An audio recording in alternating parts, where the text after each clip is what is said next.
Hello दोस्तों, नमस्कार। आज हम हिंदी साहित्य के अंतर्गत आधुनिक काल में प्रयोगवाद को पढ़ेंगे। आधुनिक हिंदी कविता के इतिहास में सन 1943 ईस्वी में अज्ञे द्वारा संपादित तार सप्तक के प्रकाशन के साथ एक नया मोड़ उपस्थित हुआ।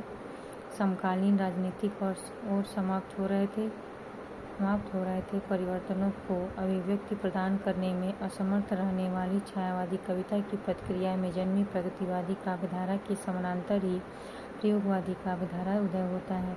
इसी कारण इस कालखंड को प्रगति प्रयोग काल के नाम से जाना जाता है। विकास प्रक्रिया में प्रयोगवाद छायावादी कविता की रोमानियत तथा वैचारिक प्रतिबद्धता के विरोध में खड़ा दिखाई देता है। छायावादी कविता जहाँ जीवन यथार्थ का निषेध करने लगी है, वहीं प्रगतिवाद एक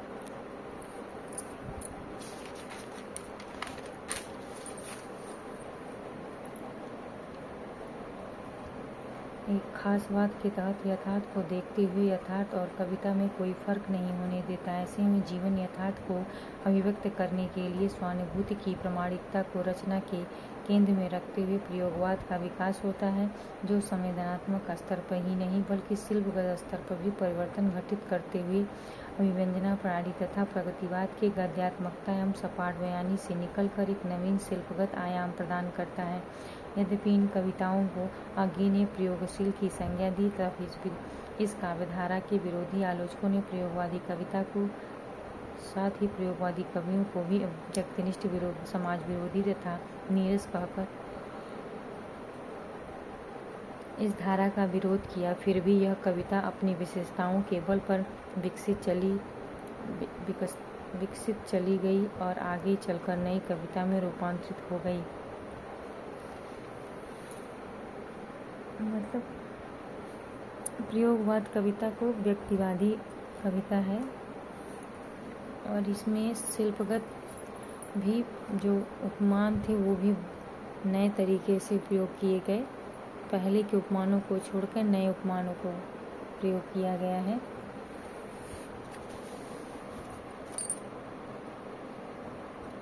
प्रयोगवाद में व्यवहृत प्रयोग शब्द एक नए जीवन सत्व को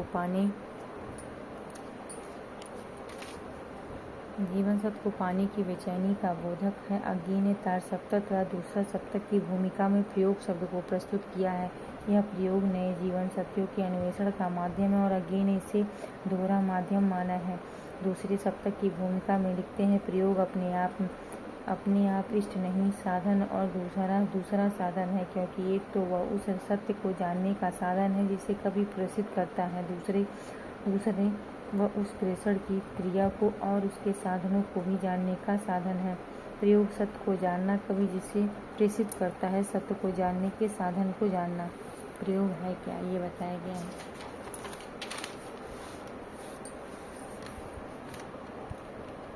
प्रयोग की इस धारणा को ग्रहण कर विकसित होने वाली प्रयोगवादी कविता की अपनी मौलिक विशेषता है, जो इसे पूर्ववर्ती काव्यधाराओं से अलग करती है। पूर्ववर्ती काव्यधाराएं समाज के साथ कदम मिलाकर नहीं चल रही थी, परिणाम स्वरूप उस आवश्यकता की पूर्ति के लिए प्रयोगवादी कविता का उदय हुआ। संक्षेप में कहा जा सकता है कि प्रयोगवाद या नई कविता का जन्म नवीन विषय वस्तु और नवीन शैली के आग्रह के फलस्वरूप व अतः इसमें नवीन उपमानों, नवीन प्रतीकों को ग्रहण किया गया है।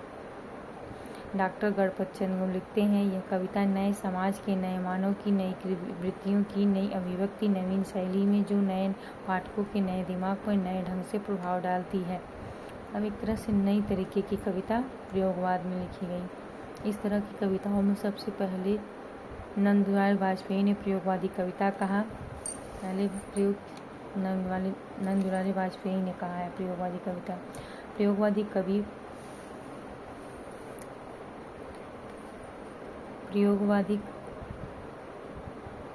कवि प्रयोग करने में विश्वास करते हैं और प्रयोग को साधन मानते हैं। प्रयोग को साधन मानते हुए अज्ञे ने कहा है, प्रयोग अपने आप में इष्ट नहीं, वह साधन है। प्रयोगवादी कवि अपने व्यक्तित्व, सुख दुख, अपनी व्यक्तिगत संवेदनाओं को नए नए साधनों में व्यक्त करता है और उस यथार्थ को व्यक्त करता है जिसे वह स्वयं भोगता है।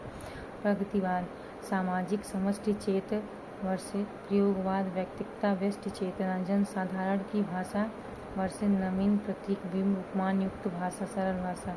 प्रयोगवादी कवियों प्रगतिवादी और प्रयोगवादी। प्रगतिवादी सामाजिक समष्टि चेतना बल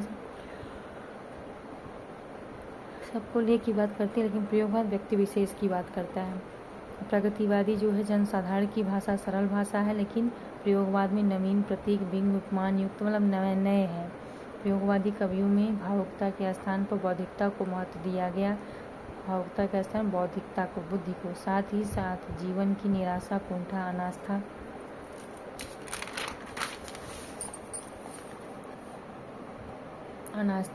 जड़ता एवं संघर्ष को अभिव्यक्ति प्रदान की।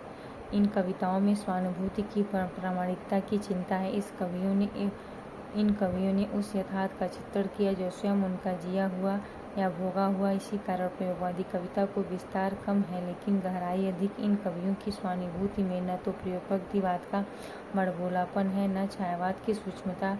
इन कवियों में पीड़ा बोध इतना गहरा है कि वे इसे एक चिरंतर सत्य के रूप में प्रतिष्ठित करते हैं।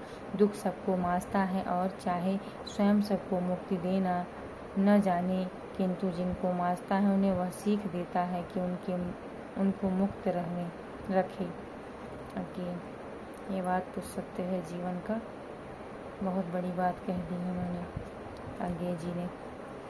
ठीक है, ये तो हो गई प्रयोगवाद। प्रयोगवाद की विचारधारा क्या थी, प्रयोगवाद शब्द क्या है और उसको किस रूप में माना है अगेन, और उसकी पृष्ठभूमि हो गई। अब हम प्रयोगवादी कवियों की कविता की विचारधारा पर बात करेंगे अगले वीडियो में।